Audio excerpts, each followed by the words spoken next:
In this video, we take a look at interior lighting in Redshift, and I'm going to keep it as simple as possible. You can use a combination of a white dome light and an infinite light for interior lighting in Redshift for Cinema 4D. I have applied this light gray diffuse material with the RGB value of around 180 to all the objects in the scene. And let's start by adding a simple dome light to the scene and start IPR.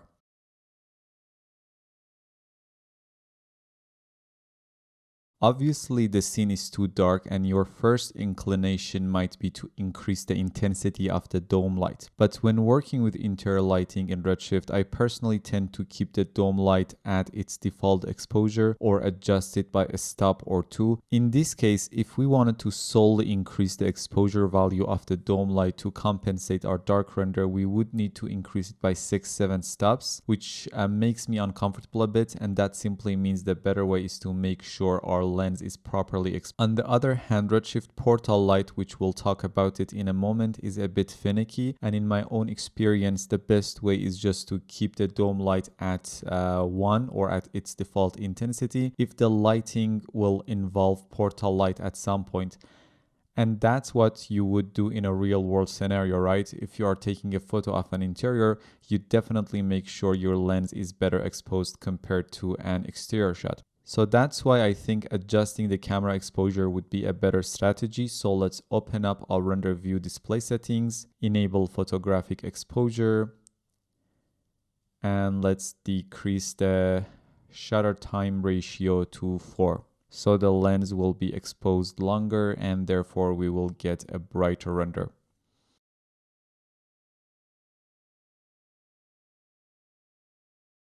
This gives us a nice overall soft lighting to work with, and if you check the alpha channel, it won't affect the alpha, so you can take your render to Photoshop, After Effects, Fusion, Nuke, or any other post-processing app and simply place your desired background picture behind the windows. Now it's a good time to talk about portal light and what it does. If I just start a final render in the render view,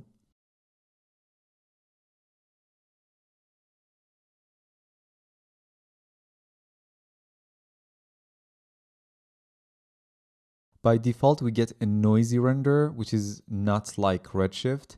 In newer versions of Redshift, you normally start a render and expect a fairly clean render, but this render is the opposite of that. Now let's save this image to the picture viewer by clicking on this PV button in the render view.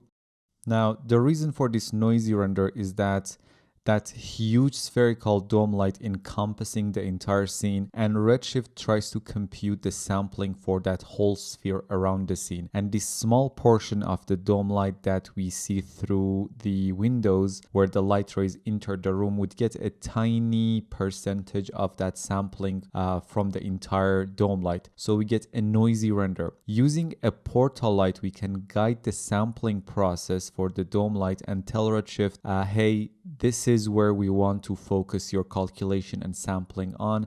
And to do that, you put a portal light or portal lights behind your window or windows, and they tell the dome light to focus its sampling through them and into the interior scene. Render engines are starting to get more intelligent, and some of them have already ditched portal lights and do that on their own. You just need your dome light and the render will take care of the rest. Hopefully Redshift follows suit soon. Let me stop IPR and add a portal light and place it right behind the windows, covering them completely.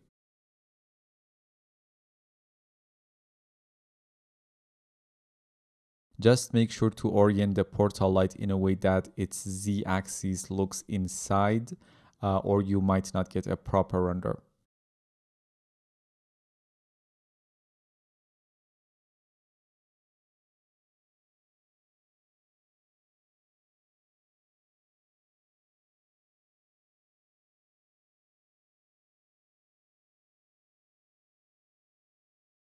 Now that we have our portal light properly in place, we can start another final render and see if it has improved our render or not.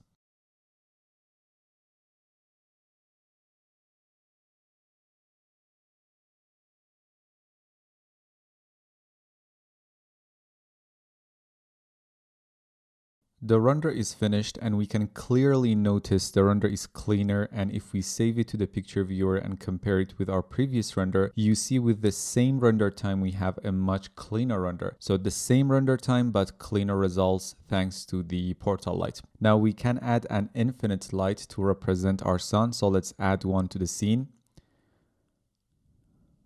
Now we can rotate the infinite light and decide on how we'd like the light to shine through while the IPR is running.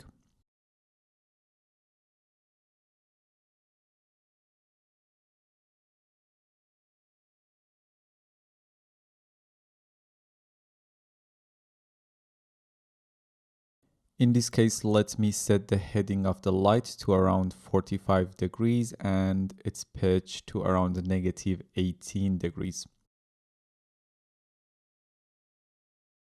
Now, right now, the sunlight does not impose its presence. It's a bit too weak, so let's increase its exposure by 1 or 2 stops for now.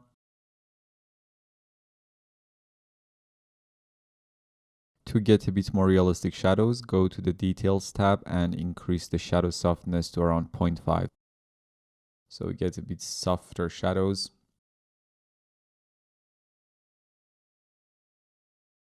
And finally, to get a tad warmer colors from the sun, we can change the color mode to temperature and use something warm like 4500 Kelvin degrees. You can use warmer tones or cooler tones depending on your scene and taste. Now let's stop IPR and take a quick final render to see where we are. The render is done, and Redshift might not have all the features that some other renderers have, but it's freaking fast. This render took like 12 seconds. And while we are here, let's get rid of this high frequency noise. I'm gonna press Ctrl B to open up the render settings. Change the quality to high. Enable denoising. And let's use Alt single again as we want to denoise a final render. And let's start a final render right in the render view. This render took 40 seconds, which is really fast for a clean interior render. And now we get this noise-free, ready-to-go render. It might be a bit too flat, but you can make it a bit more contrasty right here in the render view. Let's open up our display settings again and go to the color control section and use this curve to adjust the values. Maybe make the darks a bit darker. And just you can control click to add new points.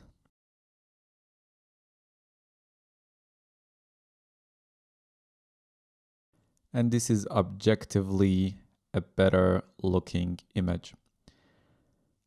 And now you can add a nice background image in post instead of this white background if you wish so, as the dome light won't add to the alpha. Great.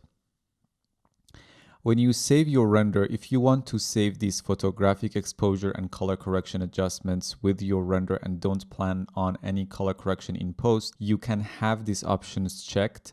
Otherwise, disable them before starting the final render, and especially if you have AOVs. And after the render is finished and saved, do your exposure adjustments and color correction in post, and that might be better as you would keep the linearity of the render intact. Meaning, if you are planning to have a back to beauty composite using AOVs, you still get the exact same image in post after adding different AOVs together. Otherwise, it might not match exactly with the render that you see here in the render view. We talk about this stuff in depth in the rendering section of the course, but just a heads up here. While we are here, let's quickly try other approaches to interior lighting in Redshift. Before that, let's change the denoising engine to optics for a real-time denoising experience. And you can do that right in the render view as well. First, let's try a simple sun and sky rig. Before that, we can turn off our dome and infinite light.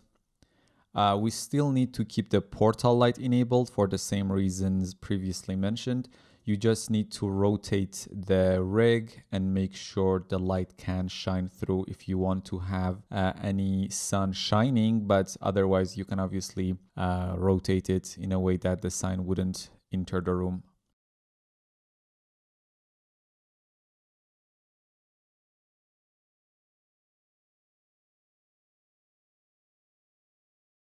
And now we can work on the photographic exposure and adjust the shutter time ratio, maybe for a longer exposure or shorter exposure depending on what you have. When using sun and sky, you have a bit more creative control compared to the previous approach. You can change the sky model, maybe offset the horizon height so the line wouldn't be visible through the window. You can change the red-blue shift or saturation, or increase the sun disk scale for softer shadows.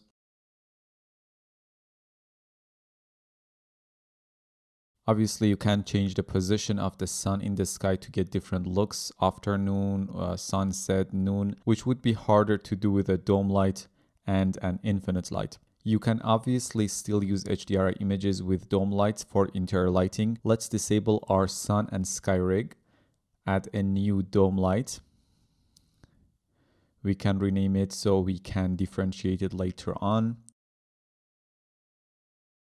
Load this, the sky is on fire HDRI.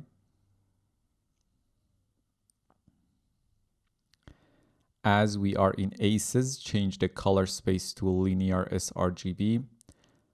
Sometimes when working with HDRIs, IPR might have some issues with portal light, so let's turn it off while running IPR. We can turn it back on for the final render. Maybe we can rotate it for 50 degrees here and change the shutter time for a better exposure.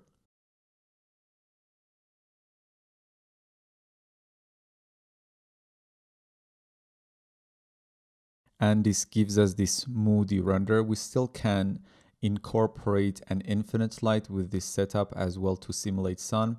You can try that on your own. Obviously, you need to use some common sense. It doesn't have to have a sun all the time. Or we can try an HDRI that has a nice sun. Let's try this Fright Station HDRI as well to get a different look.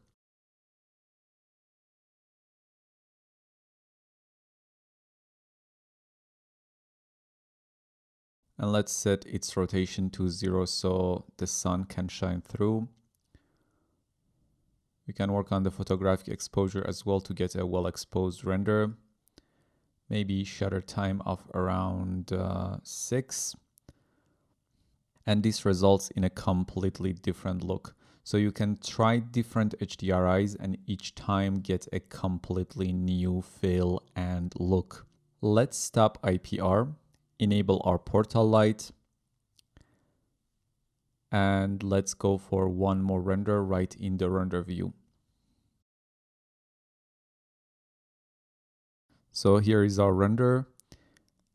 Maybe you can see that the noising has kind of softened the image a bit too much. We can obviously adjust the denoising settings to get sharper shadows, but we'll talk about denoising in the rendering section later on. We can also make it a bit moodier by adding a bit of warm color tint to our HDRI.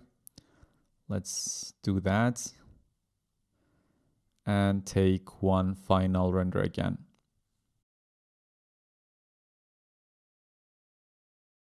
Nice. So in this lesson, we learned about interior lighting in Redshift for Cinema 4D. See you in the next one.